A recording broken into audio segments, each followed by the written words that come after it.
آپ لوگ ان کو پہچانیے، کیونکہ ہمارے ووٹ لے کر اگر کوئی ہمارے لیے بول نہ سکے، لڑ نہ سکے، تو ایسی قیادت کا کوئی فائدہ نہیں ہے۔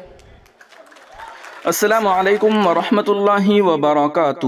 ناظرین و سامعین، اس ویڈیو کے اندر آپ کو 3 سے 4 خبریں سنائی جائے گی۔ آپ سے درخواست ہے کہ اس ویڈیو کو مکمل دیکھیں اور اپنے تمام دوست احباب کے پاس شیئر ضرور فرمائیں۔ حضرت مولانا ارشد مدنی صاحب نے بھی ایک بڑا بیان دیا ہے اور مسلم مدارس کے بارے میں بھی ایک بڑی خبر ہے، اور ایک یوگی حکومت نیا قانون لائی ہے، وہ بھی ہم آپ کے سامنے پیش کریں گے۔ اور ابھی آپ نے چودھری اقرا حسن، جو کیرانہ لوک سبھا سے سانسد ہیں، ایم پی ہیں، ان کی ایک چھوٹی سی کلپ سنی ہے، اور اس کلپ کے اندر کتنا بڑا سبق انہوں نے ہمیں دیا ہے، اس پر غور و فکر کرنے کی بھی سخت ضرورت ہے۔ پہلی خبر کی جانب بڑھتے ہیں۔ مسلم مدرسوں کے خلاف اشتعال انگیز شو، سی جے پی نے ٹائمز ناؤ بھارت کے خلاف شکایت درج کی۔ جب بات مسلمانوں سے جڑے معاملے خاص طور پر مدرسوں کی آتی ہیں تو گودی میڈیا کی اشتعال انگیزی حد سے زیادہ بڑھ جاتی ہے۔ گزشتہ کچھ دنوں سے فرقہ پرست نیوز چینلوں کی جانب سے مدارس کے خلاف جھوٹا پروپیگنڈا چل رہا ہے۔ ایسے میں citizen for justice and peace نے ٹائمز ناؤ بھارت کے خلاف شکایت درج کی ہے۔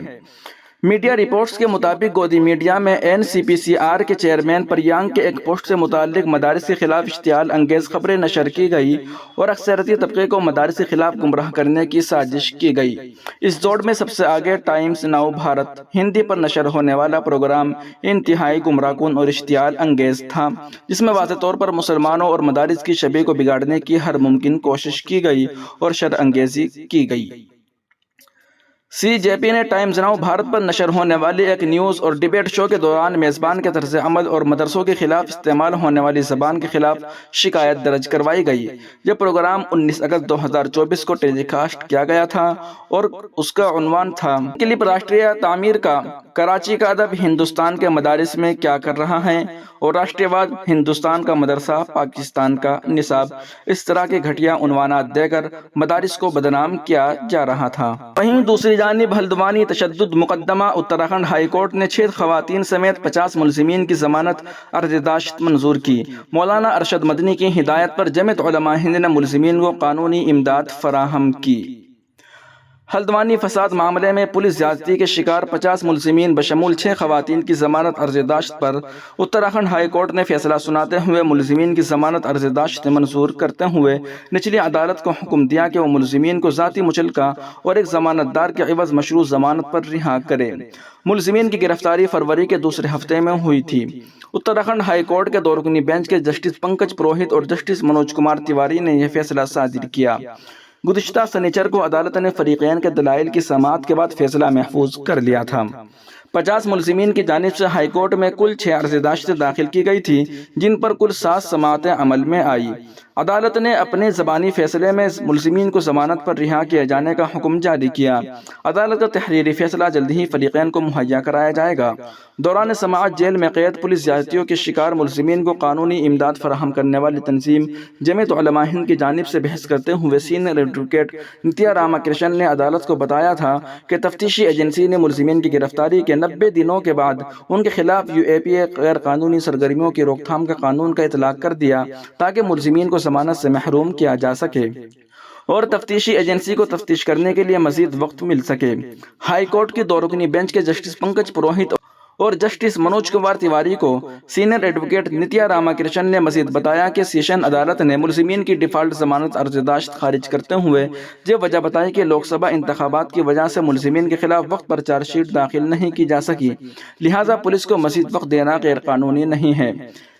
نتیا راما کرشن نے عدالت کو مزید بتایا تھا کہ سیشن عدالت کا یہ جواز غیر آئینی ہے اور غیر واجبی ہے۔ قانون کے مطابق گرفتار شدہ ملزمین کے خلاف وقت پر چارج شیٹ داخل کرنا ضروری ہے، ورنہ ملزمین ڈیفالٹ ضمانت کے حقدار ہوں گے۔ ڈیفالٹ ضمانت کے لیے ملزمین پر الزام کی سنگینی کی کوئی اہمیت نہیں ہے۔ سپریم کورٹ اور متعدد ہائی کورٹ نے اپنے فیصلے میں اس بات پر زور دیا کہ ڈیفالٹ ضمانت ملزم کا آئینی حق ہے جسے اسے محروم نہیں کیا جا سکتا۔ ایڈوکیٹ نیتا راما کرشن نے عدالت کو بتایا کہ ملزمین کے خلاف چارج شیٹ داخل کیے جانے کے باوجود ڈیفالٹ ضمانت کا حق ملزمین کو ملتا رہے گا، کیونکہ اس مقدمے میں ہائی کورٹ میں ڈیفالٹ ضمانت داخل کرنے کے بعد پولیس نے سیشن عدالت میں چارج شیٹ داخل کر دی ہے۔ سینئر ایڈوکیٹ نیتا راما کرشن نے مزید بتایا تھا کہ تفتیشی ایجنسی نے 90 دنوں کی مدت مکمل ہونے کے بعد عدالت میں چارج شیٹ نہیں داخل کی اور عدالت سے مزید 28 دنوں کی مہلت طلب کر لی، جو قانوناً غلط ہے۔ لہٰذا کرمنل پروسیجر کوڈ کی دفعہ 167 اور UAP قانون کے دفعہ کے تحت ملزمین کو ڈیفالٹ ضمانت کے تحت 243D جیل سے رہا کیا جانا چاہیے۔ دوران سماعت سینئر ایڈوکیٹ نے عدالت کو یہ بھی بتایا کہ پولیس کی زیادتی کی انتہا ہو گئی ہے۔ 65 سالہ مسلم خاتون سمیت دیگر 6 خواتین کو بھی جیل کے اندر بند کر کے رکھا گیا ہے اور ان کے خلاف بھی UAP قانون کا اطلاق کیا گیا ہے۔ 2 رکنی بینچ نے اتراکھنڈ حکومت کی نمائندگی کرنے والے ایڈوکیٹ JS ورک سے سوال کیا کہ انہیں خواتین کو جیل میں رکھنے کی کیا ضرورت ہے، جس پر ایڈوکیٹ ورک کوئی اطمینان بخش جواب نہیں دے سکے تھے اور کہا تھا کہ خواتین CCTV فوٹیج میں دکھائی دے رہی ہیں۔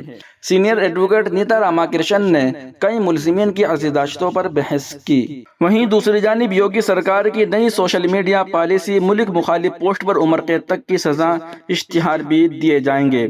اتر پردیش حکومت نے ایک نئی سوشل میڈیا پالیسی لائی ہے جس میں قابل اعتراض پوسٹ کرنے پر 3 سال سے لے کر عمر قید تک کی سزا ہو سکتی ہے۔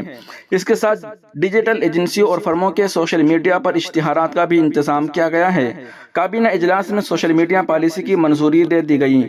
نیوز پورٹل آج تک کے مطابق یوگی حکومت نے یہ پالیسی عوام کو عوامی بہبود، فائدہ مند اسکیموں اور کامیابیوں کے بارے میں معلومات فراہم کرنے کے لیے لائی گئی ہے۔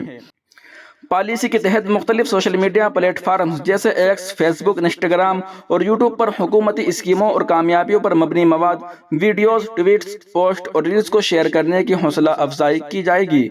سوشل میڈیا صارفین کو اشتہارات ملیں گے۔ اس پالیسی کے تحت اشتہارات کے فوائد حاصل کرنے کے لیے مواد فراہم کرنے والوں کو 4 زمروں میں تقسیم کیا گیا ہے۔ اس میں ایجنسی یا فرم کو مختلف پلیٹ فارمز پر سبسکرائبر اور فالوورز کی بنیاد پر تقسیم کیا جاتا ہے۔ 5 لاکھ، 4 لاکھ، 3 لاکھ والوں کو 30,000 روپے ماہانہ، جبکہ یوٹیوب ویڈیو شارٹ اور پوسٹ کاسٹ کی ادائیگی کے لیے 8 لاکھ، 7 لاکھ، 6 لاکھ اور 4 لاکھ روپے رکھے گئے ہیں۔ ملک دشمن پوسٹ پر عمر قید تک کی سزا کا انتظام۔ UP حکومت کی نئی سوشل میڈیا پالیسی میں ملک مخالف مواد پوسٹ کرنے پر 3 سال سے لے کر عمر قید تک کی سزا کا انتظام ہے۔ اب تک ITT ایکٹ کے تحت کارروائی کی گئی تھی۔ F اور 66 دفعہ 66۔ اس کے علاوہ کسی کو ناشائستہ اور فحش مواد پوسٹ کرنے پر مجرمانہ ہتک عزت کے مقدمے کا سامنا بھی کرنا پڑ سکتا ہے۔ وہیں دوسری جانب دہلی ہائی کورٹ نے مرکزی حکومت اور ASI کو جامع مسجد دہلی کی محفوظ حیثیت کے فیصلے پر گمشدہ فائل پیش کرنے کا حکم دیا۔ دہلی ہائی کورٹ نے مرکزی وزارت ثقافت اور archaeological survey of India ASI کو سابق وزیر اعظم منموہن سنگھ کے اس فیصلے پر مشتمل فائل پیش کرنے کی ہدایت دی ہے کہ مغل دور کی تاریخی جامع مسجد کو محفوظ یادگار قرار نہیں دیا جائے۔ یہ حکم بدھ 28 اگست کو جاری کیا گیا جب عدالت کو بتایا گیا کہ اہم دستاویز مبینہ طور پر غائب ہے۔ جسٹس پرتھیبا M سنگھ اور امیت شرما کی بینچ نے کہا کہ دستاویزات پیش کرنے میں ناکامی ذمہ دار اہلکاروں کے خلاف کارروائی کا باعث بنے گی۔ یہ اہم دستاویزات ہیں جو آپ کی تحویل میں ہیں اور آپ کو انہیں محفوظ طریقے سے رکھنا ہوگا۔ یہ بہت سنگین ہے اور اگر دستاویزات غائب ہیں تو ہم اہلکاروں کے خلاف کارروائی کریں گے۔ ناظرین و سامعین، ان رپورٹوں کو آپ سن اور دیکھ رہے تھے محسن اسلام یوٹیوب چینل پر۔ تمام تازہ ترین اپڈیٹ حاصل کرنے کے لیے ابھی ویڈیو کے نیچے سبسکرائب والے آپشن پر کلک کر کے اس چینل کو سبسکرائب ضرور کر لیجیے گا۔